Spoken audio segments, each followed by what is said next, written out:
ढंग से कार्यान्वित कर रही हैं, प्रभावी ढंग से लागू कर रही हैं। लेकिन इसके अतिरिक्त ऐसी परिस्थिति में जब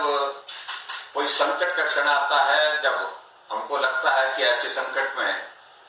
हम सब लोगों को मदद करने के लिए ज्यादा से ज्यादा काम करने की जरूरत है, और उसमें अगर हम ढूंढते हैं कि ये काम किसको दिया जाए, सबसे पहले किसको ये काम दे करके शुरू किया जाए, तो आप सबको ये काम दिया जाता है। और जैसे कि कोविड-19 का ये विषय है, कोविड-19 का जो कोरोना का ये दौर आया, ये काम वास्तव में आपके जिम्मे पहले कभी रहा नहीं, क्योंकि इस प्रकार की परिस्थिति ही नहीं आई, ऐसे हालात ही पहले नहीं। और इस वायरस से लड़ने का अनुभव आप सबको भी पहली बार है, हम सबको भी पहली बार है, पूरी दुनिया को पहली बार है। और ऐसा संकट, बड़ा संकट दुनिया के सामने, देश के सामने और प्रदेश के सामने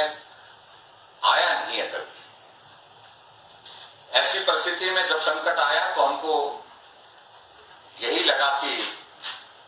सबसे पहले इस काम में किन किन लोगों को लगाया जाए, तो उसमें आप लोगों की सूची में जो है, आपकी जो है वो प्राथमिकता के आधार पर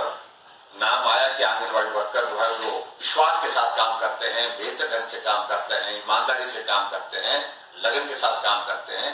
उनको इस काम को तुरंत लगाना चाहिए, ताकि आप सब जो है उस वायरस के बारे में गांव में रहने वाले आदमी को जानकारी दे सकें,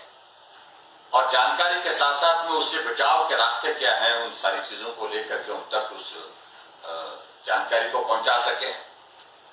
और उसके साथ साथ में जो महत्वपूर्ण काम आप लोगों ने अभी किया है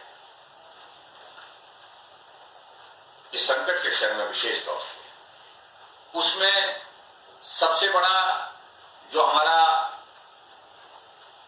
एक जो सर्वेक्षण का जो हमारा कार्यक्रम था, और उस सर्वेक्षण के आधार पर हमने 1600 हेल्थ वर्कर्स, आंगनबाड़ी वर्कर्स, आशा वर्कर की जो टीम बनाई थी, 16,000, और वो एक एक घर में जाकर के उस सर्वेक्षण के लिए गई। किस घर में कौन आदमी बीमार है, किसको शुगर की प्रॉब्लम है, किसको जो है वो ब्लड प्रेशर है, किसको किडनी की प्रॉब्लम है, कौन स्वस्थ है, किसी को सर्दी जुकाम हुआ है, जो लक्षण इस कोरोना के हैं, इस तरह के दिखते हैं। वो सारा सर्वेक्षण करने के लिए आप लोगों ने एक बहुत महत्वपूर्ण काम किया। उसके लिए मैं आप सबका बहुत बहुत आभार भी व्यक्त करता हूं। और उसके अतिरिक्त मैं ये भी जरूर कहना चाहता हूं कि आपको दूसरे जो काम है, जो आपके जिम्मे लगाए हुए हैं, विशेष तौर से जिसमें से प्रमुख रूप से जो मैडम निशा सिंह जी ने जो आपको जानकारी दी, चाहे वो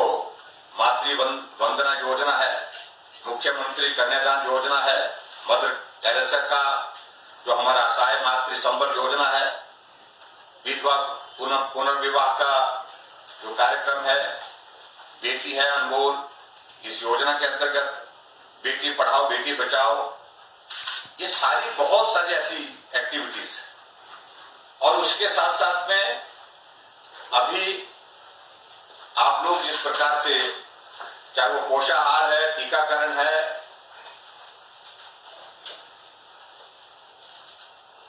और इसके अतिरिक्त बहुत सारी जो विभिन्न योजना जो हमारे विभाग के माध्यम से चलती हैं, उन योजना को लागू करने के लिए आप काम करती हैं। उसके लिए आप सब अच्छी तरह से जानते भी हैं, अच्छी तरह से इस बात को लेकर के आप लोगों को आभास भी है कि हमको क्या करना है। लेकिन विशेष तौर से जो अभी इस कोविड-19 के दौर में, जिसका मैंने जिक्र किया आप सबके बीच में, और उस योजना के अंतर्गत जो हमारा सर्वेक्षण विशेष तौर से जो हुआ हिमाचल प्रदेश में, जिसके अंतर्गत पूरे देश भर में उस काम की सराहना हुई, और उसकी सराहना की वजह यह हुई कि किसी भी प्रदेश ने इस प्रकार का सर्वेक्षण इस वायरस के फैलने से पहले नहीं किया था। जब आदरणीय प्रधानमंत्री जी के साथ हमारी वीडियो कॉन्फ्रेंस के माध्यम से बातचीत हो रही थी तो